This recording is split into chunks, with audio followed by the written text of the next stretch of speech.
ओम नमः शिवाय गुरवे सच्चिदानंदमूर्तये निष्प्रपंचाय शांताय गोविंदाय नमो नमः। कृष्णाय वासुदेवाय हरये परमात्मने प्रणतक्लेशनाशाय गोविंदाय नमो नमः। बोलिए वृंदावन बिहारी लाल की जय। जय जय श्री राधे श्याम। अखिल कोटि ब्रह्मांड नायक कर्तुम अकर्तुम अन्यथा कर्तुम सर्व समन्विता जगदाधार आनंद कंद श्री कृष्ण चंद्र भगवान के पादार बिंद में पुनः पुनः प्रणत होते हुए इस भागवत पीठ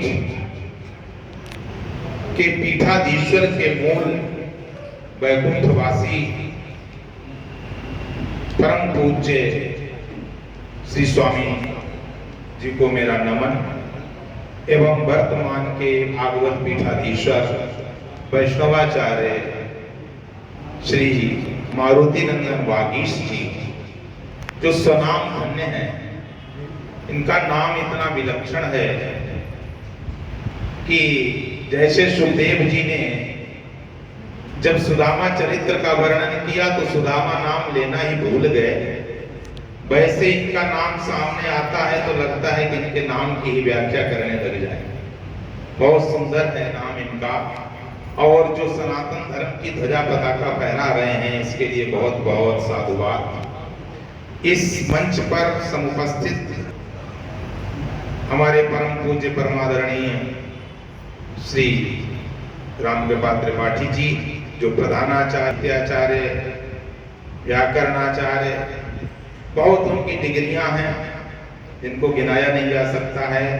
उनके ही पार्श्व में विराजमान हमारे पुराणाचार्य जी श्री मनोज मोहन शास्त्री जी, हमारे वाम पार्श्व में गोपाल भैया एवं नैयायिक जी एवं हमारे दक्षिण पार्श्व में बलरामाचार्य जी, अन्यान्य संत जन विद्वजन एवं निजात्म स्वरूप समस्त श्रोता बंधुओं, सबसे पहले तो मैं भागवत पीठाधीश्वर श्री वागीश जी को बहुत बहुत शुभ आशीर्वाद देता हूं।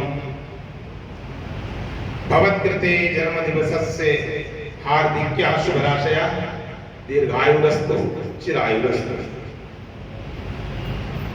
आप ऐसे ही चिरायु होकर के दीर्घायु होकर के सनातन धर्म की ध्वजा पताका फहराते रहें। यहाँ का जो विषय है श्रीमद् भागवत का प्राकट्य उत्सव, माँ राधा का प्राकट्य उत्सव एवं पूज्य वागीश जी का जन्म महोत्सव। वैसे तो जन्मोत्सव होता है लेकिन वागीश जी का जन्म महोत्सव हो गया। श्रीमद् भागवत महापुराण में आया है एक जगह पर 12 स्कंद में कि तदेव रम्यम रुचिरम नभम नभम तदेव शश्वत मनसो महोत्सव तदेव शोकार्णव शोषणम नृणाम यदुत्तम श्लोक यशो नुगीयते। जहां पर उत्तम श्लोक भगवान श्री कृष्ण का गुणगान यशगान लीलागान होता है, भगवत चर्चा जहां पर जुड़ जाती है फिर वो उत्सव नहीं रहता, वो महोत्सव हो जाता है। इसलिए आज आचार्य जी का जो जन्मोत्सव है ये जन्म महोत्सव के रूप में मनाया जा रहा है। बड़ा सौभाग्य की बात है कि हमको भी इस भागवत पीठ में आने का सुअवसर मिला। वास्तव में जो राधा तत्व है एवं भागवत तत्व है ये इतने गूढ़ विषय हैं, इन पर प्रकाश डालने के लिए बहुत समय की आवश्यकता होती है क्योंकि ये अनुभव गम्य है।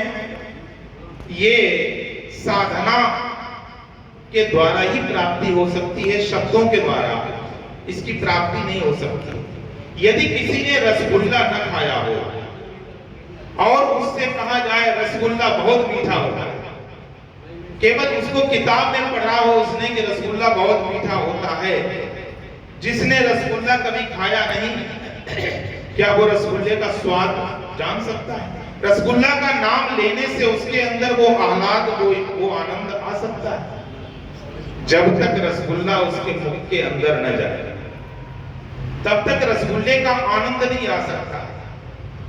ये राधा तत्व ऐसा तत्व है कि जो भगवान श्री कृष्ण भी जिस तत्व की आराधना करते हैं, और आराध्यते भगवता श्री कृष्णेन या सा राधा, भगवान श्री कृष्ण के द्वारा जिसकी आराधना की जाती है वो राधा है। राधनोति सर्वान कामान सा राधेति कीर्तिता, जो सभी कामनाओं की पूर्ति कर दे महाराज, उसको राधा कहते हैं। भगवान श्री कृष्ण से कोई प्रार्थना करे तो हो सकता है कि वो अखिल कोटि ब्रह्मांड नायक है, वो इतनी जल्दी प्रार्थना न सुन पाए, परंतु जो राधा तत्व है, जो श्री तत्व है, वैसे तो श्री सिंह सेवायाम धातु से श्री बनता है, लेकिन एक और धातु से भी श्री बन सकता है, श्रुत श्रवणे धातु से भी श्री बनता है। तो ये श्रवण धातु से श्री कैसे सिद्ध होगा? बोले ये राधा जो है श्रृणोति भक्तानां दुख गाथा श्रुत्वा च भगवंतम श्रावे, जो उनके भक्त हैं उनकी दुख गाथा सुन लेती हैं राधा रानी बहुत शीघ्र, और सुनकर के क्या करती हैं? श्रुत्वा च भगवंतम श्रावयति इति श्री, सुनकर के तुरंत भगवान श्री कृष्ण को सुना देती हैं। तो हमारी पुकार यदि कृष्ण तक पहुंचाना है तो सबसे पहले राधे राधे पुकारना पड़ेगा, तब कृष्ण तक हमारी पुकार पहुंचेगी।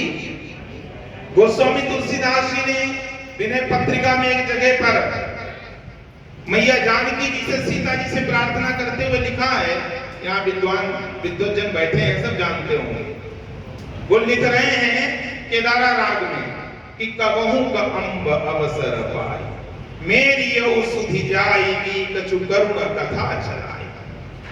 जानकी जी से कह रहे हैं गोस्वामी तुलसीदास जी कि मैया कभी आपको अवसर मिल जाए, तो अवसर का टाइम उन्होंने नहीं बताया, समय नहीं बताया, लेकिन राग कौन सा है? केदारा राग। और केदारा राग किस समय गाया जाता है?